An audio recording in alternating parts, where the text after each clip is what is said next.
हाँ, मैं इसे ऐसे बोलता हूँ, 2015 में मैं प्रीलिम्स फेल किया, 2016-17 में और 19-20 में मैं प्रीलिम्स क्लियर किया बट मेंस नहीं किया, और 2021 में प्रीलिम्स, मेंस और साक्षात्कार के बाद 346वीं रैंक प्राप्त हुई। 2021 के अटेम्प्ट में मैंने क्या खास किया था जो जो मैंने आज तक नहीं किया था उसके पिछले अटेम्प्ट्स में, वो था कंटेंट इनरिचमेंट। पहले हमारे में कंटेंट ही नहीं होता था, पढ़ते थे, रिवीजन करते थे, चले जाते थे, उसमें याद नहीं रहता था। इस बार मैंने सिर्फ और सिर्फ याद रखने में फोकस किया, जिसको आप रिवीजन का नाम दे सकते हैं। और यदि हमारे भाई बहन इस चीज़ को जोड़ पाएँ देसी भाषा में, तो इसे मैं सीधा डायरेक्ट बोलता हूँ, रट्टा मारना है। ये मैंने खुद ये गलती किया था, रिवीजन करना है तो हम लोग सोच लेते हैं हाँ हाँ रिवीजन करना है, कर लेंगे, और वो लाइटली ले लेते हैं। मैं कह रहा हूँ रिवीजन करना है, उसका मतलब है कि चीज़ें आपके माइंड में होनी चाहिए, और इस तरह से होनी चाहिए, फैक्ट्स, फिगर और पॉलिटिकल साइंस के शॉर्ट नोट्स या जो भी आपके ऑप्शनल है, मैं उसके लिए क्षमा चाहता हूँ, कि रात को 2 बजे कोई थप्पड़ मारकर नींद से उठाए और बोले कि बताओ राज्य की परिभाषा, अवधारणा और इसमें क्या क्या नई चीज़ आए, तो आप एकदम से बोलना स्टार्ट कर दीजिए, बजाय कि सोचना स्टार्ट कर दीजिए। जिस दिन ये स्थिति आ गई, आप समझ लीजिए कि इसी साल आप साक्षात्कार में बैठने वाले हैं। लेकिन कभी कभी तैयारी के समय आपको कभी लगेगा कि थोड़ा पहले चीज़ें पता हो जाती और सही से पता हो जाती, और उसके बाद उस पर काम करने के बाद यदि वो सही दिशा में चल रहे हैं कि इसको सही दिशा में नहीं चल रहे वो भी पता हो जाता है, तो ज़्यादा सटीक तैयारी होती है, सफलता थोड़ी नज़दीक हो जाती है। आज के अनुभव के बाद मैं बोल रहा हूँ कि सिर्फ बुक का नाम पर्याप्त नहीं है उस चीज़ को पढ़ने के लिए। आपको बुक के नाम के साथ उसका चैप्टर्स, हो सके तो उस चैप्टर को पढ़ने का तरीका, उसके नोट्स पढ़ने का तरीका, और सबसे खास बात यदि आप सीखना चाहते हैं तो वो है कि क्या छोड़ना है। ये आप विगत वर्षों के प्रश्न पत्र को देखते हुए यदि ये सीख लेते हैं तो सफलता नज़दीक हो जाती है। नमस्कार, मैं अशोक प्रियदर्शी। आज हम नवादा के एक ऐसे लाल की कहानी से अवगत कराने वाले हैं जिन्होंने बड़ी मेहनत से और दृढ़ संकल्प से यूपीएससी की परीक्षा में 346वां रैंक लाए हैं। और तो इनकी कोशिश को हम लोग समझने की कोशिश करेंगे, क्योंकि किस तरह से, क्योंकि लगातार कई दफ़ा विफल रहे, उसके बाद ये सफलता पाए हैं। इसमें इनके पिताजी का, माँ का काफ़ी संघर्ष जुड़ा रहा है। तो इन सब चीज़ों को समझने की कोशिश करते हैं कि आखिर इनका क्या रहा है पूरा परिदृश्य। पहले अपना परिचय दे दीजिएगा। मेरा नाम आलोक राज नारायण यानी आलोक रंजन है। मैंने सिविल सेवा परीक्षा 2021 में 346वीं रैंक हासिल किया है। ये मेरा 7वां प्रयास था अंग्रेजी माध्यम के द्वारा, और मेरा वैकल्पिक विषय राजनीति विज्ञान और अंतर्राष्ट्रीय संबंध है। मेरी qualifications BTech in electrical and electronics engineering है, और मैंने इग्नू से मास्टर इन आर्ट्स राजनीति विज्ञान से किया है। बेसिक पढ़ाई के बारे में पहले बता दीजिए, आप कहाँ से पढ़ाई की? मैं बिहार राज्य के नवादा ज़िले के कोसी पंचायत के अंतर्गत गोहिहारी गांव से बिलोंग करता हूं। मेरी प्राथमिक शिक्षा प्राथमिक विद्यालय गोहिहारी में ही हुई है, और उसके बाद घर पर मेरे माता पिता के देखरेख से अक्षर ज्ञान, हैंड राइटिंग, भाषा ज्ञान, आधारभूत गणित, अंग्रेजी का ज्ञान हुआ है, और वो आधार काफ़ी मजबूत रहा है जो आगे काम आता रहा है। उसके बाद हमने माध्यमिक शिक्षा के लिए रो हाई स्कूल और जीवनदीप पब्लिक स्कूल नवादा में नामांकन कराया। इसी बीच मैं सैनिक स्कूल तिलैया और के लिए चयनित हुआ था, और बट किसी कारणवश वहाँ एडमिशन नहीं हो पाया। और 10th के बाद मैं कोटा गया इंजीनियरिंग की एंट्रेंस एग्जामिनेशन के प्रिपरेशन के लिए, और उसके बाद बीटेक किया मैंने गुरु गोविंद सिंह इंद्रप्रस्थ विश्वविद्यालय नई दिल्ली से। और उसके बाद 2015 से मैंने सिविल सेवा परीक्षा की तैयारी शुरू कर दी थी गंभीरतापूर्वक। अच्छा जी। तो आप इंजीनियरिंग की पढ़ाई करके सिविल सेवा में आने के पीछे क्या वजह रही है, कैसे इसको चयन किया?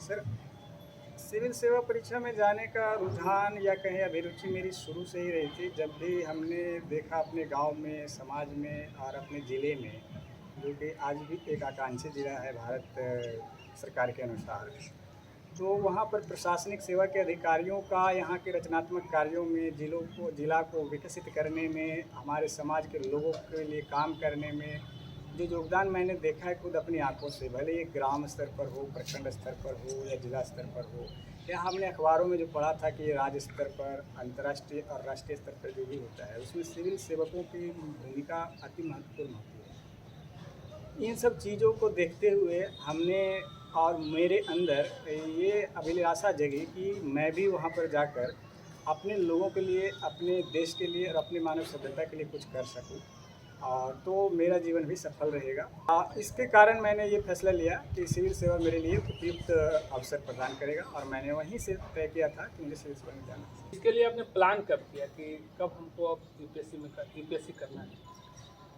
कोई प्लान या कोई प्लानिंग तो होगी आपकी? सर, प्लानिंग तो रही। अब चेतन मन में ये शुरू से ही रहा था, लेकिन ये शुद्ध रूप से या गंभीरतापूर्वक जो प्रयास स्टार्ट हुआ वो इंजीनियरिंग के बीच में से शुरू किया था।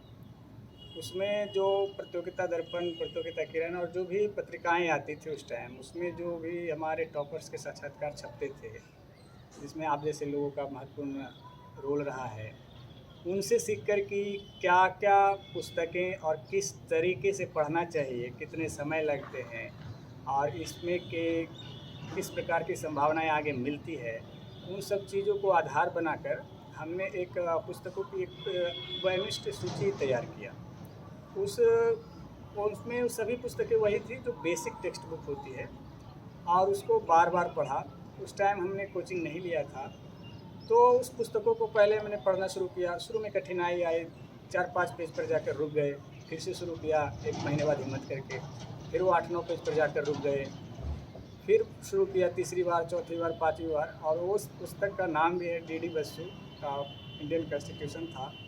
फिर उसके बाद हमने सोचा कि अब हिंदी में भी लाते हैं इसी का अनुवाद, ताकि वो सहायता करे, जी सहूलियत हो जाए। लेकिन उसकी हिंदी भी इतनी कठिन थी कि अब उसमें भी मुझे वही कठिनाई आने लगी। तो मैंने सोचा कि अब इंग्लिश में ही करते हैं, अब कुछ अच्छे से करना पड़ेगा, ये धुलमुल रवैया नहीं चलेगा। तो हमने एक बार ये 2000 इंजीनियरिंग के बीच की बात है, 2012 में हमने उस किताब को उठाया, गर्मियों की छुट्टियां चल रही थी, और एक डिक्शनरी साथ में रखा, भूल रहा हूँ नाम डिक्शनरी का, और उस पुस्तक को उठाया और उसको पढ़ना स्टार्ट किया।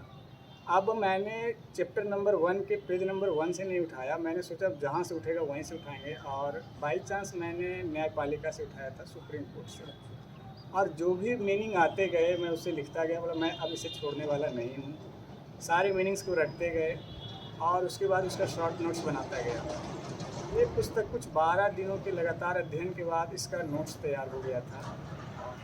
इसमें एक चीज़ खास बात ये रही थी कि मैंने चैप्टर्स को भी जिधर तिधर से करना स्टार्ट किया, जहाँ आसान लगता था वहीं से किया। तो ये पुस्तक भी ख़त्म हो गई, इंटरेस्ट भी बना रहा। और एक चीज़ यूनिक चीज़ मैंने देखा है लाइफ में, मैंने और भी पुस्तकों का अध्ययन किया है कि यदि आप किसी एक लेखक के पुस्तक को और उसमें आए हुए शब्दावली को कंट्रोल में करते हैं, तो 20-25 पेज के बाद वो पुस्तक या उस लेखक के द्वारा लिखे गए अन्य पुस्तक भी आपके आसान लगने लगते हैं, क्योंकि हर लेखक का अपना अपना शब्द कोश होता है जिनका वो बार बार इस्तेमाल करते हैं। तो ये मुझे ये पहला अनुभव रहा, और जिसमें कि छोटी सी सफलता मिली कि ये पुस्तक किया जा सकता है। और उसके बाद ये इसी प्रकार का क्रम हमने बिपिन चंद्रा के द्वारा लिखा गया भारत का स्वतंत्रता संघर्ष, इंग्लिश में इसे बोलते हैं इंडिया स्ट्रगल फॉर इंडिपेंडेंस, के साथ किया। और उसमें भी मैंने लगभग 5-6 महीने लगा दिए एक रीडिंग पूरा करने में। उसके बाद ये दूसरी टेक्स्ट बुक थी, अब उसको फिर से मैंने वापस पढ़ना स्टार्ट किया, 1 बार, 2 बार, 3 बार, 4 बार, और ये क्रमशः चलता गया। और इसी प्रकार अन्य विषयों को भी मैंने इसी प्रकार से अध्ययन शुरू किया। तो जिस वर्ष 2015 में मैंने ग्रेजुएशन किया, उस साल मैं जब प्रीलिम्स में बैठा तो मैं लगभग 10+ मार्क्स से प्रीलिम्स में नहीं हो पाया। उसी समय असिस्टेंट कमांडेंट CAPF यूपीएससी द्वारा आयोजित होने वाली परीक्षा में रिटन परीक्षा क्वालिफाई किया था, फिजिकल क्वालिफाई नहीं कर पाया। उसके बाद अगले साल मैंने उस साल के टॉपर डॉक्टर गौरव अग्रवाल से सर से सीखा था कि इन चीज़ों को नोट्स बनाकर पढ़ने से चीज़ें सुव्यवस्थित हो जाती है, रिवीजन के समय सहारा मिलता है और आपकी तैयारी सटीक हो जाती है। तो 2016 के प्रीलिम्स के लिए मैंने सभी चीज़ों के नोट्स बनाने स्टार्ट किए और उसका रिवीजन किया। दोस्तों के साथ टेस्ट सीरीज लगाए, विगत वर्षों के प्रश्न पत्र भी हल किए और उस वर्ष की परीक्षा में मतलब प्रीलिम्स के पहले लगने लगा था कि प्रीलिम्स हो जाना चाहिए, क्योंकि मुझे नहीं लगता अब इसके बाद भी कुछ पढ़ने की ज़रूरत है। फिर भी स्कोप तो हमेशा बना ही रहता है। उस समय शायद मैं अज्ञान था, तो उस साल प्रीलिम्स क्लियर हुआ। 2016 में पहली बार क्लियर हुआ। उसमें वो टेक्स्ट बुक और डॉक्टर गौरव अग्रवाल सर के नोट्स बनाने की व्यवस्था का बहुत ही ज़्यादा सहयोग रहा। इसी बीच जब ग्रेजुएशन होने वाला था तो मैंने ALS कोचिंग जो है दिल्ली में मुखर्जी नगर में, मैंने GS मेंस की कोचिंग लिया था। प्रीलिम्स के लिए नहीं लिया था, क्योंकि वो टेक्स्ट बुक्स पढ़ रखा था तो बेसिक चीज़ें क्लियर हो गई। 2016 का जब प्रीलिम्स क्लियर हुआ तो मैं मेंस मेरे लिए बिल्कुल नया था, क्योंकि मैं अभी तक सिर्फ प्रीलिम्स फोकस ही प्रिपरेशन कर रहा था। किसी तरह क्रैश कोर्स ज्वाइन करने की कोशिश किया और वो उसमें भी असफल रहा। और ख़ास करके जो हमारा वैकल्पिक विषय रहा था राजनीति विज्ञान, उसमें मुझे कुछ पता नहीं चल रहा था कि इसमें क्या हो रहा है, क्या होने वाला है, क्या लिखना है। सिलेबस तो पता था क्योंकि वो लिखा है हमारे नोटिस में, लेकिन सिलेबस के अंदर क्या लिखना है, कहाँ से पढ़ना है, बुक का लिस्ट आ जाता था टॉपर्स के द्वारा। लेकिन आज के अनुभव के बाद मैं बोल रहा हूँ कि सिर्फ बुक का नाम पर्याप्त नहीं है उस चीज़ को पढ़ने के लिए। आपको बुक के नाम के साथ उसका चैप्टर्स, हो सके तो उस चैप्टर को पढ़ने का तरीका, उसके नोट्स पढ़ने का तरीका, और सबसे ख़ास बात यदि आप सीखना चाहते हैं तो वो है कि क्या छोड़ना है। ये आप विगत वर्षों के प्रश्न पत्र को देखते हुए यदि ये सीख लेते हैं तो सफलता नज़दीक हो जाती है। ये क्या छोड़ना है, ये आपको शायद यदि किसी ने नहीं बताया तो आपको 1-2 प्रयास, प्रीलिम्स में क्या छोड़ना है प्रीलिम्स में देने के बाद, मेंस में क्या छोड़ना है मेंस में देने के बाद, और इसी प्रकार साक्षात्कार में क्या करना है और क्या नहीं करना है, वो उस गेम खेलने के बाद पता चलता है हकीकत में। यदि आप सौभाग्यशाली हैं और भगवान करे आपको ये सौभाग्य मिलता रहे, प्रयास के पहले ही मिले, तो आपको पहले ही पता चल जाएगा कि रूल्स ऑफ द गेम क्या है, आपकी सफलता आपके नज़दीक रहेगी। ये आपका कैमा प्रयास में हो पाया था? ये मेरा 7वां प्रयास है। इसके पहले मैं 5 बार मुख्य परीक्षा तक पहुंचा था। 2016, 2017, 19, 20 और 21। अच्छा, 15 आप नहीं कर पाया था? 15 नहीं कर पाए थे और 18 में मैंने प्रिपरेशन नहीं किया था, बस एग्ज़ाम दिया था। यहाँ पर भी मैं अपने आने वाले दोस्तों को बताना चाहता हूँ कि कभी भी कोई भी प्रयास हाफ हार्टेड मत दीजिए और कोई भी प्रयास बिना मुख्य परीक्षा के तैयारी के मत दीजिए, क्योंकि आप पछताएंगे यदि आपको लास्ट अटेम्प्ट में जाने वाले हो, दूसरे तीसरे अटेम्प्ट बचने वाले हैं। एक चीज़ और, एक कारक दिखता है इस तथ्य के पीछे कि यदि आप लास्ट अटेम्प्ट में जाकर IRS बनते हैं या कोई सर्विस लेते हैं और आपके मन की इच्छा है कि मुझे और इम्प्रूव करनी है, इस सर्विस से संतुष्टि नहीं है, तो वो अटेम्प्ट बचा रहेगा, वो तभी संभव हो पाएगा। वरना जब तक सफल नहीं होते तब तक लगता है बस किसी तरह सफल हो जाए, कोई रैंक आ जाए तो मेरा काम हो जाएगा। लेकिन ये मानव मन है, मस्तिष्क है, सभ्यता का विकास भी इसीलिए हुआ है, हम कभी संतुष्ट नहीं होते हैं। तो उस संतुष्टि को आधार देने, उस आकांक्षा को आधार देने के लिए अपने कोई भी प्रयास को व्यर्थ न गंवाएं, कम से कम मुख्य परीक्षा को सम्मानजनक तैयार कर ही बैठें। आखिरी परीक्षा का जो तैयारी थी कैसे थी? सर तैयारी तो वैसे ही रहती है जैसे चलती है। आपका कॉन्फिडेंट लेवल क्या कह रहा है? हाँ, आप जब इस परीक्षा में बार बार बैठते हैं, जिस स्तर पर बार बार बैठते हैं, तो अगले प्रयास में आपको ये आइडिया लग जाता है कि मैंने पिछली बार क्या किया है और उस मार्कशीट में क्या आया है। तो जब प्रीलिम्स हुआ तो मैं बता देता हूँ, ये नेचुरली सभी के साथ होता है, इसमें कोई अतिशयोक्ति नहीं है और आप भी डरिएगा नहीं। सिर्फ 2016 के प्रीलिम्स में मुझे कॉन्फिडेंस था कि हो जाएगा। 2017, 19, 20, 21 में भी हुआ, लेकिन रिजल्ट तक मुझे लगता था पता नहीं होगा कि नहीं होगा कि नहीं। मेंस में मार्क्स आ रहे थे, लेकिन क्या पढ़ने के बाद क्या आ रहे थे वो मुझे पता था। 2021 के प्रयास में मैंने उन चीज़ों को देखा, टॉपर्स के जो आंसर्स होते हैं जो कोचिंग्स के द्वारा फ्री में प्रोवाइड किए जाते हैं उनको देखा, अपने कंटेंट जो मैंने लिखा था एग्ज़ाम में उसको देखा, कुछ क्वेश्चन मैं छोड़ भी देता था उसको देखा, हम अपने भाषा और जिस तरह से प्रेजेंट करते थे उसको देखा। तो मुझे बहुत ज़्यादा स्कोप दिखाई दे रहा था कि मैं क्या एग्जैक्ट मुझे क्या करना है। 2021 के अटेम्प्ट में मैंने क्या खास किया था जो जो मैंने आज तक नहीं किया था उसके पिछले अटेम्प्ट्स में, वो था कंटेंट इनरिचमेंट। पहले हमारे में कंटेंट ही नहीं होता था, पढ़ते थे, रिवीजन करते थे, चले जाते थे, उसमें याद नहीं रहता था। इस बार मैंने सिर्फ और सिर्फ याद रखने में फोकस किया, जिसको आप रिवीजन का नाम दे सकते हैं। और यदि हमारे भाई बहन इस चीज़ को जोड़ पाएँ देसी भाषा में, तो इसे मैं सीधा डायरेक्ट बोलता हूँ, रट्टा मारना है। आप इस चीज़ से बिल्कुल भी मत संकोच कीजिए कि रट्टा मारना एक गलत बात है, बुरी बात है, उसमें दिमाग नहीं है। आप ग्रेजुएट हैं, आप बिल्कुल समझ रहे हैं चीज़ों को, बिना समझे तो रट्टा भी नहीं मारा जाएगा। मैं ये नहीं बोलूँगा, इसको रेस्पेक्टेबल वर्ड्स में रिवीजन बोलते हैं, लेकिन मैं डायरेक्ट बोल रहा हूँ, रट्टा मारिए, एग्ज़ाम निकालिए। सिस्टम ऐसा आपको मौका देती है और सिस्टम पे भरोसा रखिए। वो अभी तक चुन रहे हैं, काबिल लोगों को चुन रहे हैं और वैसे भी चलता रहेगा। तो इस बार रट्टा मारा।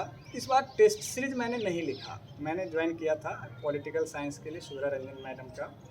वो बहुत शानदार और बहुत ही समृद्ध प्रकार से पढ़ाती हैं। उनका जो मटेरियल होता है वो भी शानदार होता है, उनका स्टाइल शानदार होता है। लेकिन मैंने टेस्ट सीरीज लिखा नहीं। मुझे एग्जैक्टली पता था कि टेस्ट सीरीज से मिलता क्या है। इसके लिए मैं 2017 के सिविल सेवा टॉपर श्री अनुदीप शेट्टी का धन्यवाद करना चाहता हूँ। उन्होंने बोला था कि यदि आपने पिछले मेंस लिख रखा है तो आपको बार बार टेस्ट लिखने की ज़रूरत नहीं है। तो टेस्ट से क्या मिलता है? पहले तो स्पीड नहीं है, तो स्पीड डेवलप होती है। आपको स्टाइल मिलता है कि किस प्रकार के स्टाइल में लिखना है। आपको क्या भूल रहे हैं एग्ज़ाम के समय, क्या भूल जाते हैं लिखते समय, वो पता चलता है। और आपको रिवीजन में भी मदद मिलती है। और मैंने देखा कि मेरी स्पीड काफ़ी अच्छी थी, मुझे स्टाइल भी पता था। मैं ओरली या तो मौखिक रूप से आंसर्स का स्ट्रक्चर तैयार कर लेता था। मुझे सिर्फ और सिर्फ वहाँ पर उन ढांचों में कंटेंट को रखना था। अच्छा। और उस चीज़ पर मैंने फोकस किया, या यूँ बोले मैं प्लेनली बोल रहा हूँ, मैंने रट्टा मारना शुरू किया, चीज़ों को रटना स्टार्ट किया। भले वो political science and international relation हो, GS 1, 2, 3, 4 हो, या ऐसे हो, एथिक्स हो, हर जगह रटना है। आप यदि पाएंगे, एग्ज़ाम देंगे या टेस्ट सीरीज लिखेंगे तो आप गौर कीजिएगा, यदि आपके रटा नहीं होता है तो आपके हाथ रुक जाते हैं, दिमाग सोचने में गया, आपके कलम रुकने लगेंगे, स्पीड कम जाएगी, प्रश्न छूट जाएंगे। वो अच्छा नहीं है। दूसरा है, रट्टा नहीं मारेंगे तो समय भी है, स्पीड भी है, तो लिखेंगे क्या? आप जो लिखेंगे उससे बेहतर कोई और लिखेंगे और ये प्रतियोगिता परीक्षा है तो उनको बेहतर अंक प्राप्त होंगे और वो बेहतर करेंगे। इसी प्रकार कंटेंट रहने के कारण ये कंटेंट और रट्टा का उपयोग यहाँ तक कि इंटरव्यू में भी जाता है, साक्षात्कार में। वो पर्सनालिटी टेस्ट है, वो बिल्कुल में पर्सनालिटी टेस्ट ही है, लेकिन पर्सनालिटी का एक हिस्सा ज्ञान भी होता है। और वो ज्ञान जब तक आप याद करके नहीं रखेंगे तो वहाँ पर बोलने में दिक्कत होगा, तो वहाँ भी असर करता है। इसलिए इस चीज़ को मेमोरी बोल लीजिए या रट्टा बोल लीजिए, आपको हर कदम पर इस परीक्षा के हर स्टेप पे काम आता है। जी, रिवीजन जिसको बोलते हैं। जी बिल्कुल, रिवीजन। अच्छा। यदि प्लेनली रिवीजन बोल रहे हैं तो हमने क्या देखा, हमारे दोस्तों में देखा है, मैंने खुद ये गलती किया था। रिवीजन करना है तो हम लोग सोच लेते हैं हाँ रिवीजन करना है, कर लेंगे, और वो लाइटली ले लेते हैं। मैं कह रहा हूँ रिवीजन करना है, उसका मतलब है कि चीज़ें आपके माइंड में होनी चाहिए और इस तरह से होनी चाहिए, फैक्ट्स, फिगर और पॉलिटिकल साइंस के शॉर्ट नोट्स या जो भी आपके ऑप्शनल है, मैं इसके लिए क्षमा चाहता हूँ, कि रात को 2 बजे कोई थप्पड़ मारकर नींद से उठाए और बोले कि बताओ राज्य की परिभाषा, अवधारणा और इसमें क्या क्या नई चीज़ आए, तो आप एकदम से बोलना स्टार्ट कर दीजिए, बजाय कि सोचना स्टार्ट कर दीजिए। जिस दिन ये स्थिति आ गई, आप समझ लीजिए कि इसी साल आप साक्षात्कार में बैठने वाले हैं। तो आप साक्षात्कार में तो लास्ट टाइम बैठे ना? जी, फर्स्ट टाइम। ये मेरा पहला साक्षात्कार था। इसके पहले मैं 4 बार और मुख्य परीक्षा लिखा था, लेकिन ये 5वीं मुख्य परीक्षा में मैंने साक्षात्कार की अर्हता प्राप्त की। जी। तो साक्षात्कार में क्या कुछ ख्याल रखना चाहिए लोगों को, या आपके साथ क्या हुआ? जी, साक्षात्कार की भी तैयारी होती है। मैं अभी से लोगों को बोल देना चाहता हूँ कि इस भुलावे में या कहीं से कोई सुनते हैं कि साक्षात्कार एक व्यक्ति की परीक्षा है जिसकी कोई तैयारी की ज़रूरत नहीं होती है, ये एक छलावा है, ये आपके साथ धोखा हो सकता है। साक्षात्कार की बिल्कुल तैयारी होती है, वैज्ञानिक तरीके से तैयारी होती है, इसके भी नोट्स बनाए जाते हैं, इसके लिए प्रैक्टिस किया जाता है। आप आईने के सामने करते हैं, दोस्तों के सामने करते हैं, मॉक इंटरव्यू जो आप यूट्यूब पर टीवी पर देखते हैं उसका तैयारी होता है।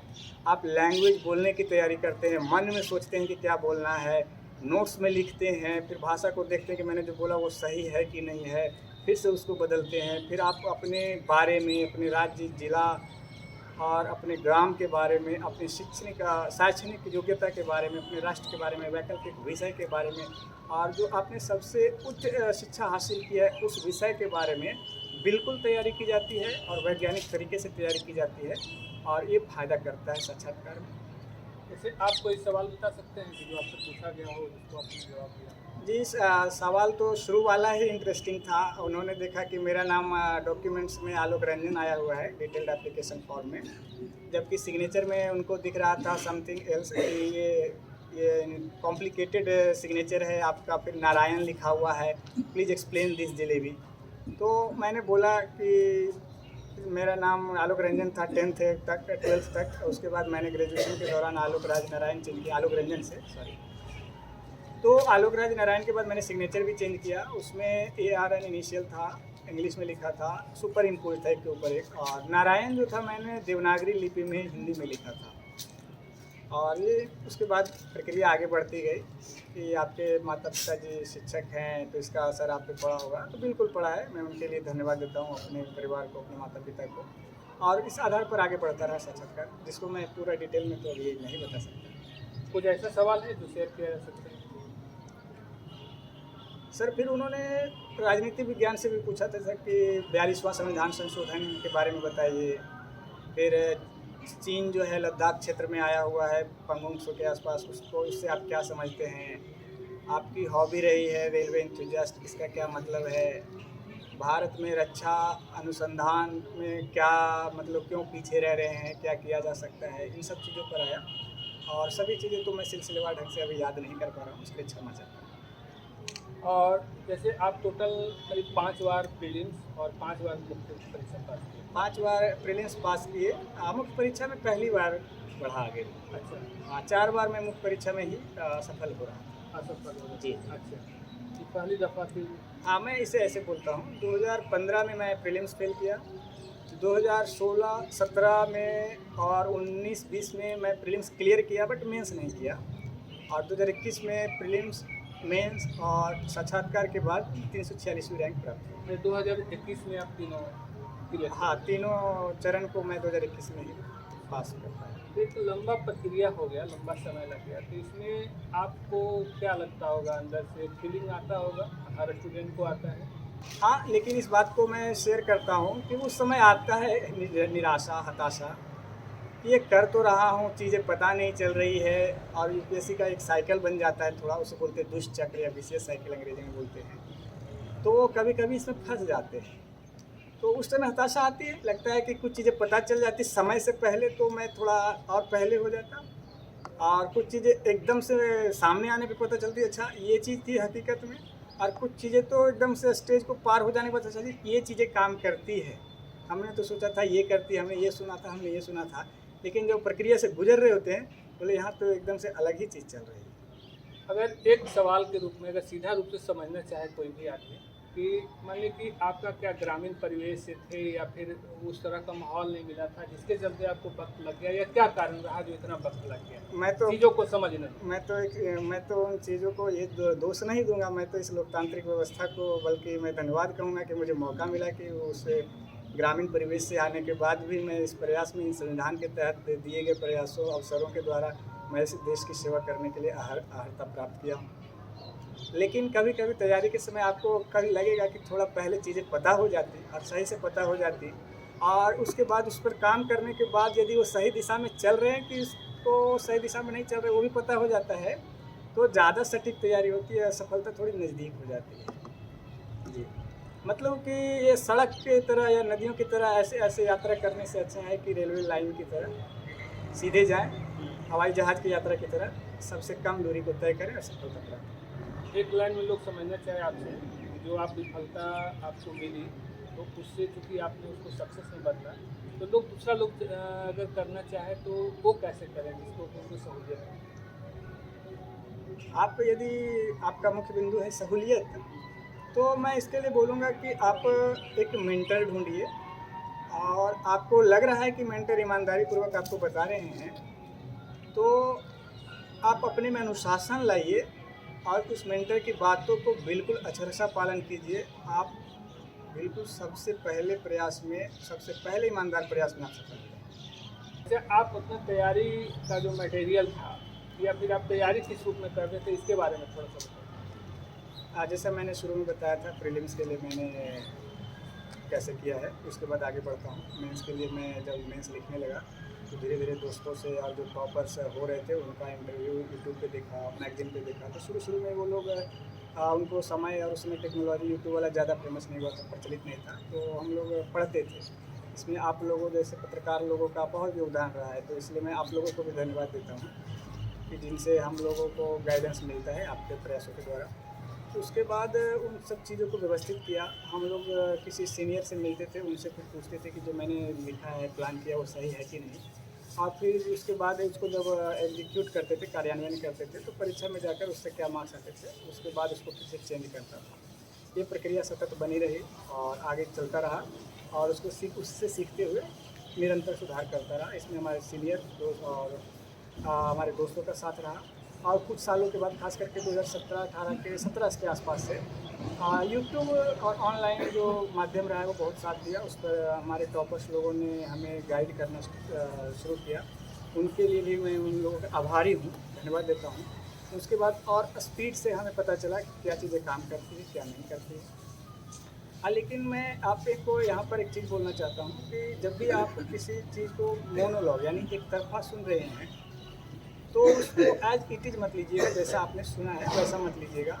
उसको देखिए कि आपके हिसाब से क्या सूटेबल है, क्या वो चीज़ जो बोला जा रहा है वो सच में है या नहीं है, या वो सच में आपके लिए फ़ायदेमंद है या नहीं है, क्योंकि वो व्यक्ति परिप्रेक्ष्य में होता है। और मैं भी जो बोल रहा हूँ मेरे परिप्रेक्ष्य में, हर व्यक्तिगत व्यक्ति परिप्रेक्ष्य के हिसाब से वो सूट करता हाँ, है।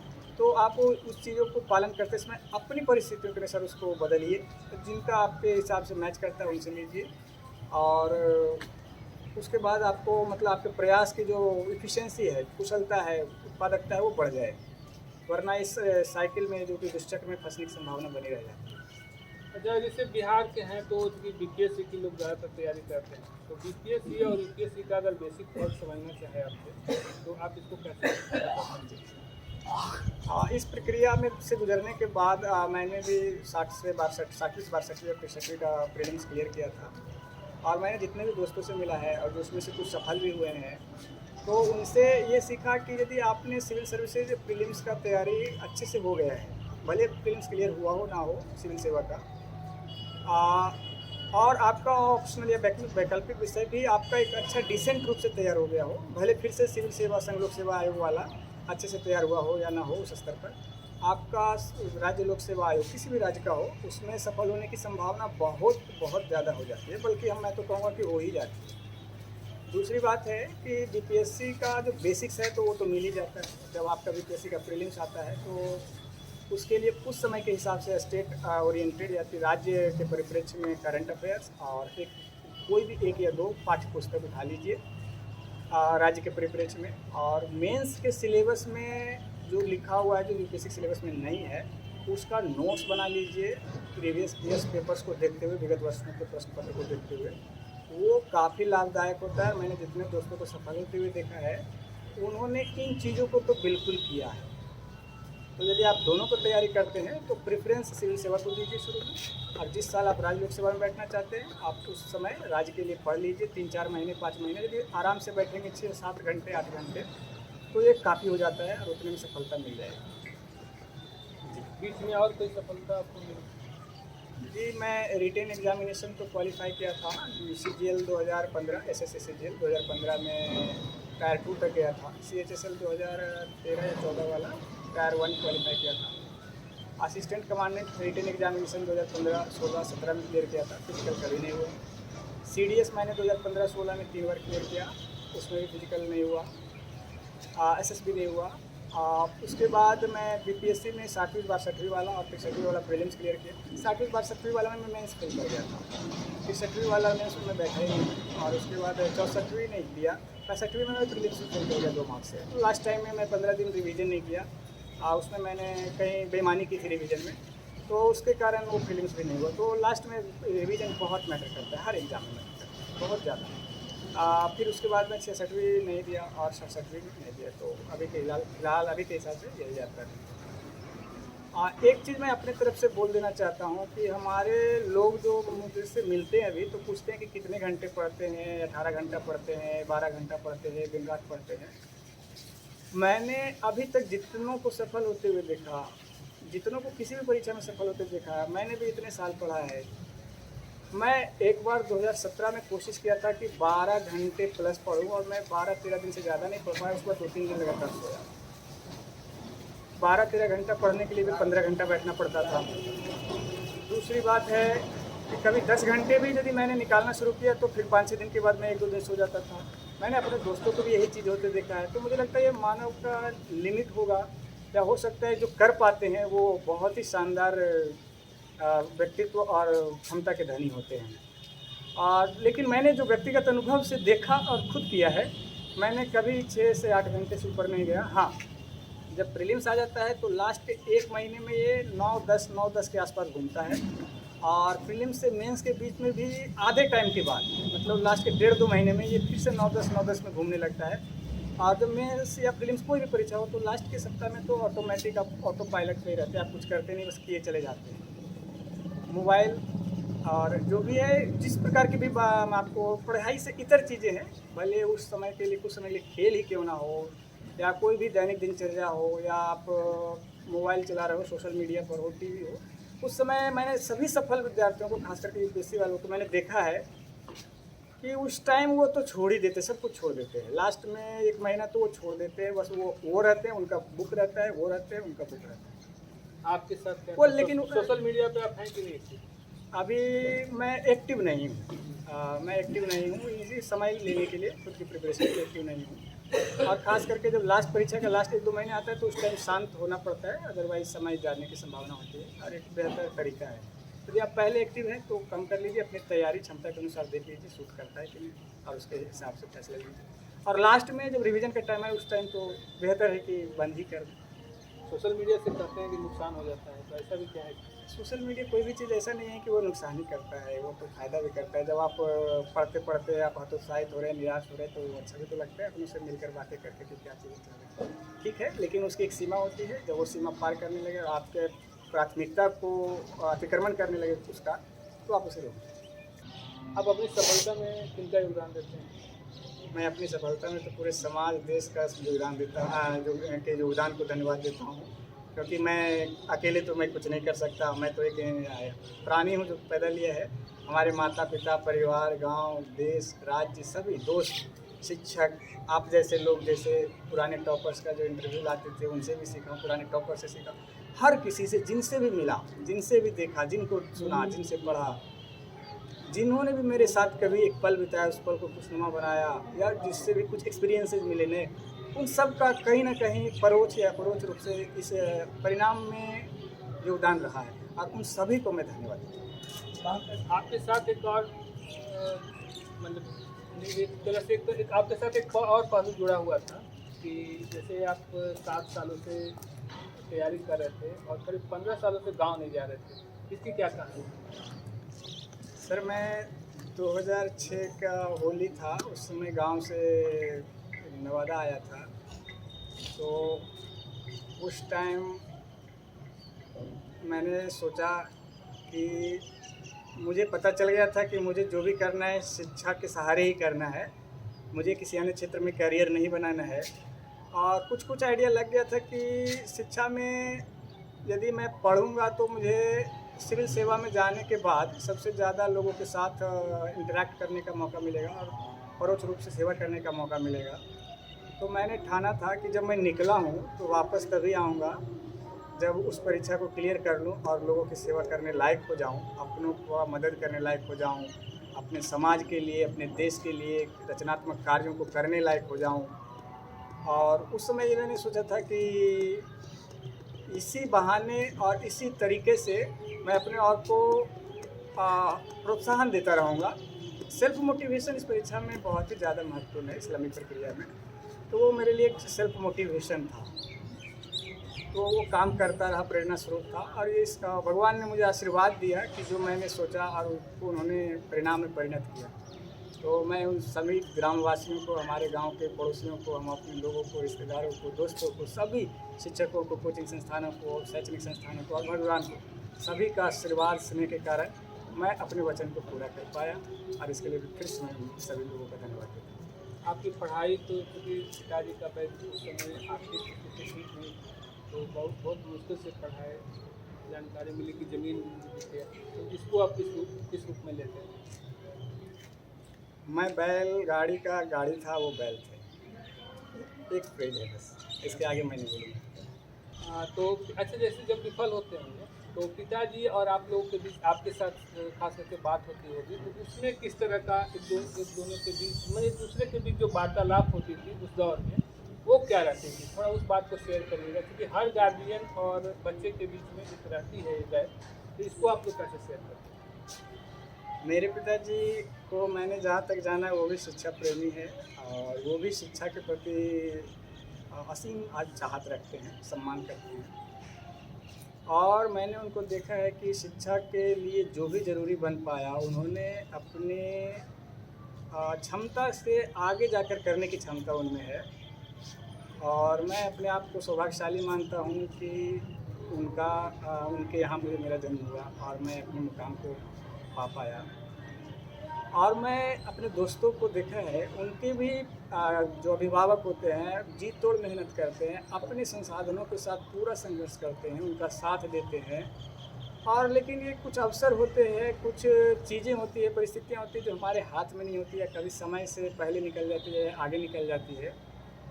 तो वहाँ पर मैं अपने आप को सौभाग्यशाली मानता हूँ कि मुझे उनका साथ मिला और मैं इस संघर्ष को जारी रख पाया एकाग्र मन से। और मैं बाकी जो प्रतिभागी छात्र हैं, मेरे भाई बहन हैं जो भी प्रतियोगिता परीक्षा की तैयारी कर रहे हैं या आगे करने वाले हैं, उनसे मैं यही आग्रह करूंगा कि माता पिता जो हमें सहयोग दे रहे हैं, आप अकेले इंसान हो इस धरती पर जो जानते हैं कि आपका प्रयास ईमानदार है कि नहीं है। ऊपर वाला तो सब देखता है जो भी हो, लेकिन इस धरती पर तो आप देखते हैं। आप अपने प्रयास को ईमानदार रखिए, जिस भी क्षेत्र में, जिस भी चीज़ में आप प्रयास करते हैं। अभिभावकों से मेरा विनती है कि कभी कभी हम लोग असफल हो जाते हैं, हमारे दोस्त भी असफल हो जाते हैं। वो ऐसा नहीं है कि वो पढ़ नहीं रहे थे, कभी कभी गलती होती है, गलतियां तो मैंने भी किया है, उसके कारण भी सफलता दूर हुई है और वो भी करते होंगे। हम लोग मानव ही हैं, मनुष्य है, गलतियाँ करते हैं। तो अभिभावकों से फिर से मैं अनुरोध करता हूँ कि वो अपने बच्चों की गलतियों को, और ख़ास करके यदि वो मासूम गलतियाँ हैं तो माफ़ कर दीजिए। वो गलतियाँ करने के बाद वो भी पछताते हैं कि अगली बार नहीं करूँगा, अवसर दीजिए। यदि आपने देखा है कि उस बच्चे में शिक्षा के क्षेत्र में ही और उसी करियर में लगन है, उसका मन है, इच्छा है कि मैं पापा मैं करूँगा, मम्मी मैं करूँगा या करूँगी, तो आप यूँ समझ लीजिए कि वो करेंगे। आप उन्हें सपोर्ट देते रहिए, यदि आप में जितनी क्षमता है कीजिए और भगवान आपको आशीर्वाद देंगे। आज हमें मिला है, कल आपको मिलेगा, ये बिल्कुल मिलेगा और होकर रहता है, होगा। आप अपना पारिवारिक पृष्ठभूमि बता दीजिए, परिवार में लोग क्या करते हैं? मेरे दादा दादी श्री राम स्वरूप प्रसाद यादव और श्रीमती गौरी देवी मूलतः किसान हैं। मेरे पिताजी भी मेरे पिताजी श्री नरेश प्रसाद यादव और माता श्रीमती सुशीला देवी, वो भी मूलतः किसान ही थे। उसके बाद उन्होंने बिहार सरकार के द्वारा नियोजित शिक्षक की जो नियुक्ति हुई है 2007 के आसपास, लगभग या 5 के आसपास में भूल रहा हूँ एग्जैक्ट, उसमें उनका चयन हुआ था। उसके बाद वो शिक्षक हैं। मेरे पिताजी मध्य विद्यालय के शिक्षक हैं, माताजी प्राथमिक विद्यालय के शिक्षक हैं। इस शैक्षणिक पृष्ठभूमि में मेरा लालन पालन हुआ है। मेरा छोटा भाई है श्री अमित कुमार एक गुरु जी, वो समाज सेवा से जुड़े हुए हैं। मेरी बहन है अनुपमा रंजन, वो भी पढ़ाई कर रही हैं। इन सभी परिवार के लोगों के बीच, अपने गांव के लोगों के बीच और दोस्तों के बीच हमारी परवरिश हुई है और बहुत ही अच्छा परिवार है। सब एक दूसरे का सहयोग करते हैं, साथ देते हैं, प्रोत्साहन देते हैं और सभी एक दूसरे के साथ सुख दुख बांटते हैं और आगे बढ़ने का प्रयास करते हैं। एक आखिरी सवाल ये है कि आमतौर पे जब नवादा की उपलब्धि होती है तो नवादा के लोग बहुत खुश होते हैं। मेरा नवादा के आदमी हैं, तो एक उम्मीद भी रहती है लोगों को कि नवादा का शायद भला हो। नवादा पिछड़ा जिला है, आप भी बोल चुके हैं। जी। तो ऐसे में आप क्या कर पाएंगे? मैं नवादा ज़िला का वासी होने पर गर्वान्वित महसूस करता हूँ। बिहार राज्य का नवादा ज़िला, मैंने अपने यहाँ बचपन जिया है, हमारी यादें हैं, सब कुछ है। मैं इस ज़िले को और इस शहर को अच्छे से जानता हूँ। मेरे सारे दोस्त जिसके साथ खेला कूदा हूँ वो भी नवादा के हैं। मैं इस परिणाम के बाद मैं अपने दोस्तों के साथ, हमारे आने वाले अपने बहनों भाइयों के साथ अपने अनुभव को बांटना चाहूँगा कि हमारी जो यात्रा रही है उसमें मैंने क्या सीखा है। उससे यदि आप सीख पाएँ तो ये मेरे लिए सबसे पहली उपलब्धि होगी। दूसरा है कि यदि हमारे भाई बहन और हमारे अभिभावक यदि अपने बच्चों को पढ़ाने में यदि कभी उनको लगता है कि शायद अब ना हो पाए और उनको मेरी कहानी से ज़रा सा भी या थोड़ा सा भी मैं उनको संबल प्रदान कर पाऊँ, उनको मानसिक संबल, तो ये भी मेरा उपलब्धि रहा है या होगा। तीसरा है कि जब भी मेरी यदि क्षमता के अनुसार यदि बाद में मौका मिला या अवसर प्राप्त हुआ जीवन के किसी भी पड़ाव पर कि अपने लोगों के लिए, अपने क्षेत्र के लिए, मैं अपनी जहाँ मेरी जन्मभूमि रही है उसके लिए मैं कुछ कर पाऊँ, तो मेरा सबसे बड़ा सौभाग्य होगा। उसके लिए मैं भगवान से कामना करता हूँ।